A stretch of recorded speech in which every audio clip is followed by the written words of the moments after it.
Oh, it's raining. Oh, and it's sunny. Well, welcome back to the channel, and it's raining and sunny at the same time in a Sydney that is locked down under coronavirus regulations.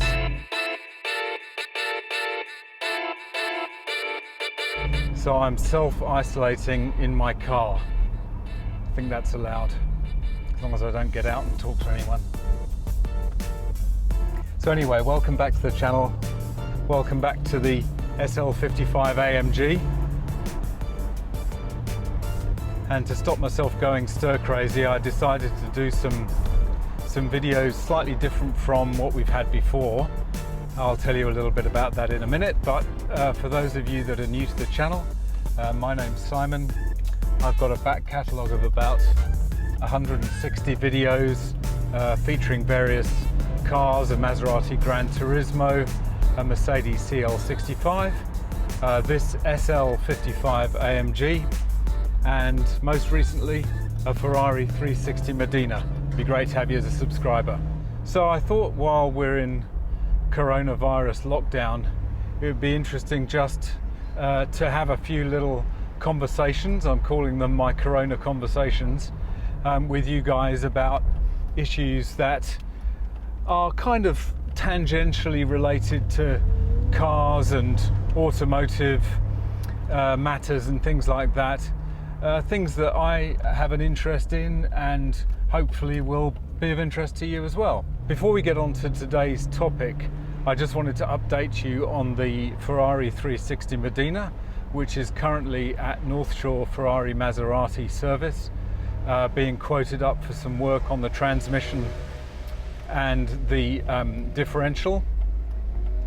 And if you checked my last video, which I'll link to up here, you'll see that there was a problem diagnosed with the differential and also with the synchro rings that are wearing in the gearbox. So I had a call from Jonathan at the service centre this morning to say that the parts price was going to be $17,000, and that's not with labour. So this is going to be expensive if we go the new parts route.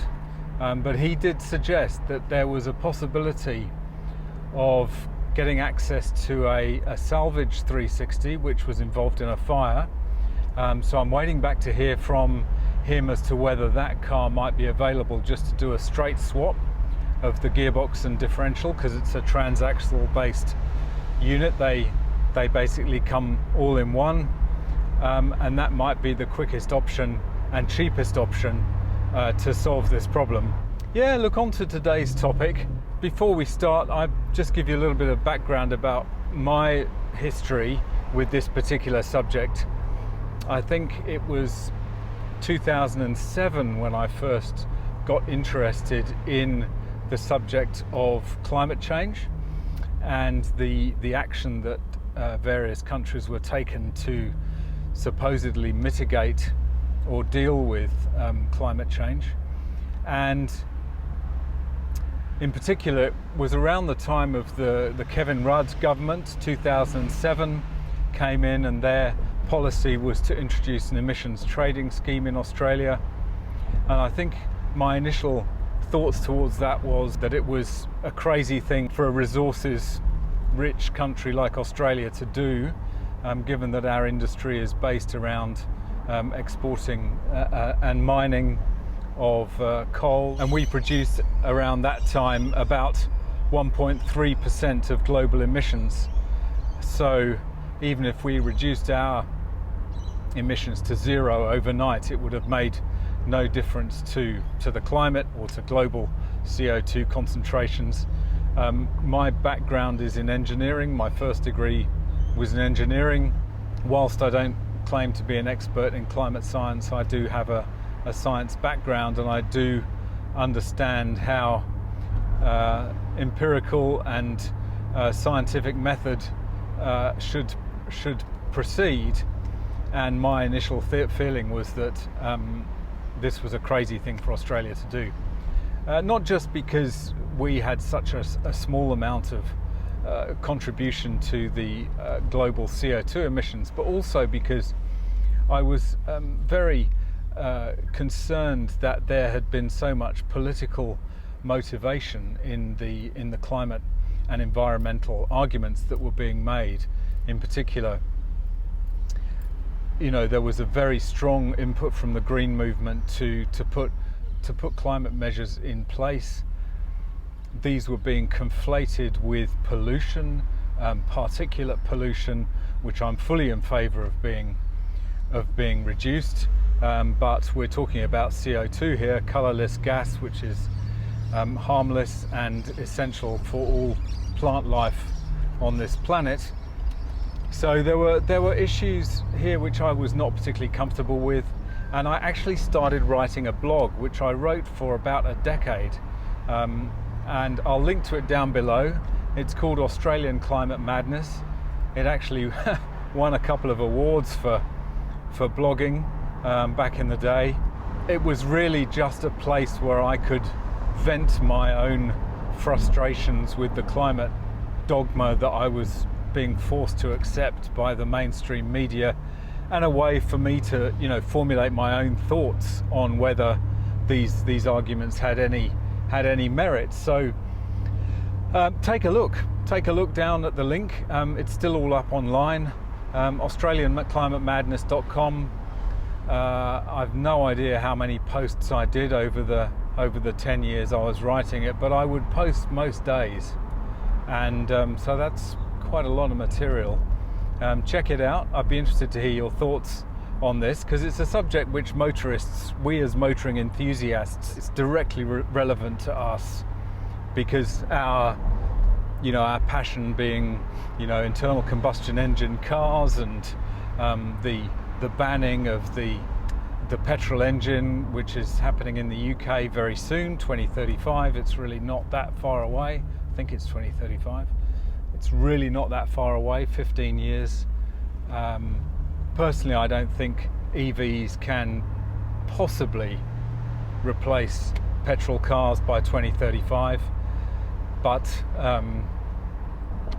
anyway, that's not going to happen in Australia, I don't think. We're it's too big a country to rely on EVs, for long distance travelling, that's for sure.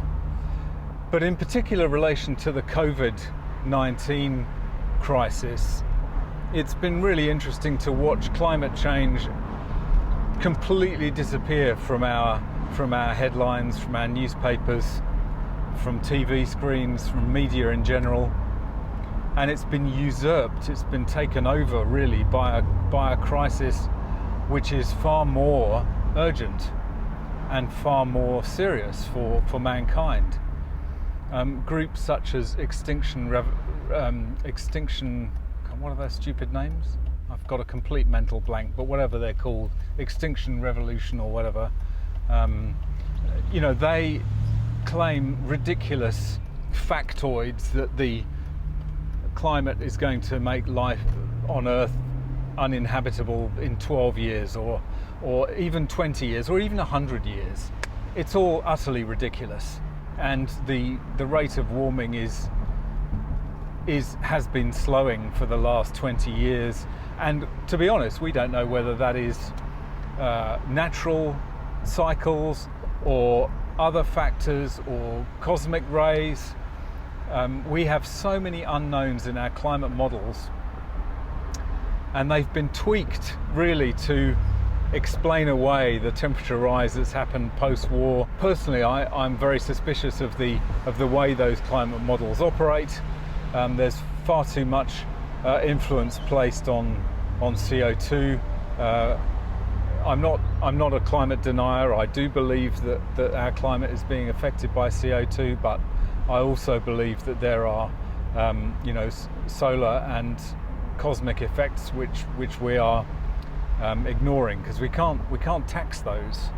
We can't put a tax on cosmic rays, but we can tax carbon dioxide, and there's plenty of evidence to suggest that our climate models are far too sensitive to CO2, and that climate sensitivity in respect of CO2 is far less than we're saying. So unlike climate change, really, the coronavirus is a serious problem. I haven't quite yet worked out in my own mind whether the flattening the curve option, which most governments seem to be taking, is the right one.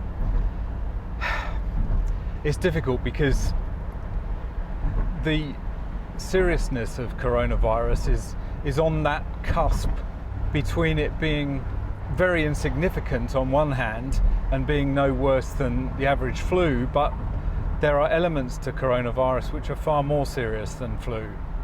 So it's not a clear-cut decision as to whether to let it go through the entire community and cause herd immunity, or whether we need to take these lockdown actions. I think on balance, flattening the curve going into lockdown is probably a good idea, although I think that maybe it should be limited to those vulnerable populations. I don't know, but at least, but you can see that this is a genuine and immediate threat that we have to deal with, whereas the nonsense that is talked about climate change and the end of the world in 10 years, and the fact that kids are getting scared to death by the media and by Extinction Rebellion, I've remembered their name now, Extinction Rebellion, they're being scared witless by these people for no reason. The planet is not going to end in 10 years. It's not going to end in 50 years. It's not going to end in 1,000 years. It'll still be here. It's been here 4.5 billion years. So it'd be really interesting to hear from you as to where you are in the world, what your particular government is doing for this virus, and how you're coping, really, because as I said in my previous video, I think one of the biggest challenges is going to be mental health in the long term. If we're in this kind of lockdown for a period of months rather than weeks, I think this could be very, very damaging to people's mental health. Really important to get out, do that one bit of exercise you're allowed to do each day, connect with friends online, try and maintain some semblance of normal life, because it's going to be very abnormal for a very long time. So look after yourselves, try and get out there, get some fresh air, get back into nature if you can. Feel free to hit me up with comments. My email address is simon@mguy.tv. If you want to email me, please do. Also check out my website, which is just simply mguy.tv. I'm trying to build that up a little bit more. It's got all the videos on it, obviously, in one place. And at some point I'll try and write a few little articles as well. And I'll also put the links to the blog in the description. Yeah, so thanks for watching. As always, if you like this video, don't forget to smash that like. Don't forget to hit the subscribe button. Don't forget to turn on notifications so you never miss another video. And you can follow me at Instagram and Twitter. So thanks for watching, and I'll see you in the next video. Bye for now.